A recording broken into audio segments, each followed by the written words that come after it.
Cześć, to ja Justa. Witam Was w nowym odcinku z cyklu Justa nie moje. Dzisiaj na warsztat weźmiemy programy służące do montażu filmowego, takie jak Windows Movie Maker czy program Magix. Ten pierwszy program, o którym wspominam, to doskonale zapewne go znacie, bo to jest ten pierwszy Windowsowy gadżet służący do montażu filmów. Windows Movie Maker po raz pierwszy pojawił się w edycji Windows Millennium, gdzie oferował zaledwie kilka opcji, w tym właśnie możliwość montażu obrazków w jeden film. I do tych obrazków można było dokładać muzykę. Legendy głoszą, że na filmiku instruktażowym związanym z Windows Movie Makerem był pokazany plac zabaw i zabawy takiego małego chłopczyka. Ten chłopiec to ponoć był syn tego słynnego Billa, założyciela Microsoftu. Czy jest to prawda, to pytanie nie jest może najbardziej istotne, ale taka ciekawostka na ten temat, jeśli chodzi o Windows Makera.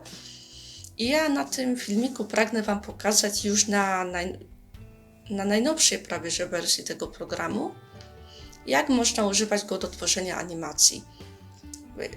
Jeśli mamy gotową animację, to znaczy wykonane klatki, przypomnijcie sobie filmik z tymi zombiakami, gdzie rysowałam je w programie CorelDRAW.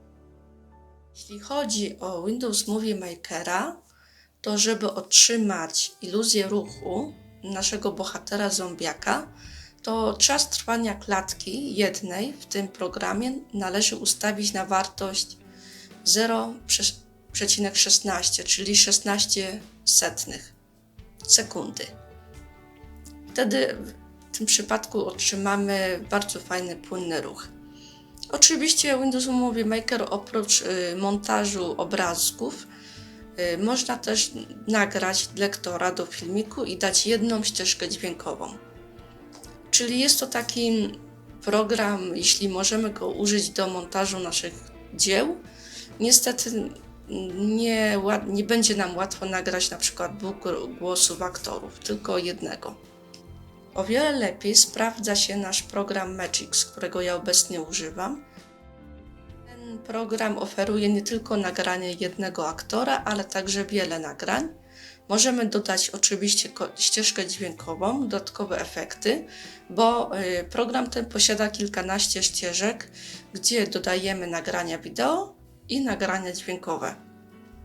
Podobnie jak Movie Maker możemy ustawić czas trwania jednego obrazka oraz wielu obrazków.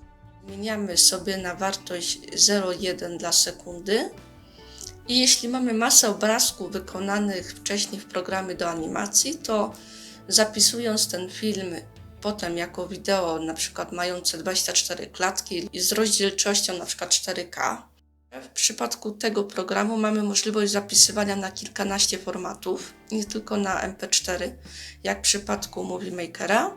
Niestety niefajną cechą Magixa jest to, że za każdym razem, kiedy instalujemy program, musimy aktywować kodeki. Gdy się one nie aktywują poprawnie, to niestety mamy problem, bo ponowne zainstalowanie programu nic nie daje. Ja kiedy przygotowuję sobie komputer od początku, tak jakby po formacie, to nie lubię właśnie myśleć o tym, czy Magix mi się poprawnie zainstalował. Jednak pomimo tego, to bardzo polecam ten program, bo ma bardzo przyjazny interfejs, dużo można na nim zrobić. Możemy stabilizować ekran, możemy zmieniać ujęcia, możemy dodawać prawie że nieograniczoną ilość ścieżek dźwiękowych. I co najważniejsze, program ten oferuje o wiele większą rozdzielczość, kiedy zapisujemy film. Na przykład ta wersja, którą ja używam, ma obecnie zapis, jeśli chodzi o animację, czyli nie montuję filmików takich jak tutaj na vlogach, to możemy wywalczyć nawet wersję spokojnie na 4K. To się przydaje w przypadku, kiedy wysyłamy nasze animacje na konkurs, chociaż wiele konkursów jeszcze uznaje opcję HD, więc gdybyście nie mieli Magixa, a montowalibyście swoje pierwsze filmy w Windows Movie Maker, to też prawdopodobnie by Wam się udało. Jednak pomimo tego porównywania tych filmów wykonywanych w Magixie czy w Movie Makerze najbardziej istotną naszą sprawą jest materiał, który chcemy zmontować. Programy do montażu filmowego tym się charakteryzują, że są to przede wszystkim programy, które służą do odpowiedniego pocięcia materiału. A w naszym przypadku do sklejenia wszystkich obrazków, które wykonaliśmy wcześniej, kiedy przygotowywaliśmy nasz film animowany i dodania dźwięku w odpowiednim momencie. Dlatego też w tym materiale oprócz pokazywania programów, których używałam lub używam, pokazuję masę swoich prac wykonywanych na mojej jeszcze dawnej stronie www. Mam nadzieję, że przekonałam Was do tego, że nie ma tak naprawdę znaczenia, czy będziemy robić film animowany w Windows Movie Makerze czy w Magixie, jednak ogromną wartością jest to, czy mamy po prostu dużo materiału, który możemy potem zmontować. Gdybym miała Wam polecić program do montażu, to oczywiście zdecydowanie polecam Wam Magixa z powodu braku ograniczeń, jeśli chodzi o nagrywanie dźwięków i dodawanie ścieżek dźwiękowych.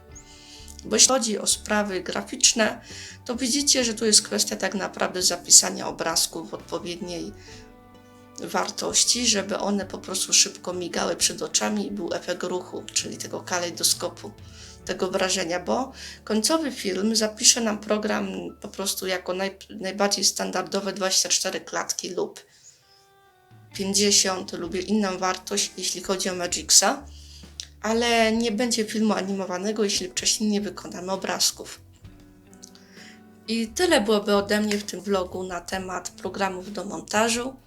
Chciałabym Wam tylko tak pokazać tak naprawdę pokrótce te programy i widzimy się w kolejnych filmikach z cyklu Justa animuje. Do zobaczenia. Nie zapominajcie o subach. One się bardzo przydają. Pa!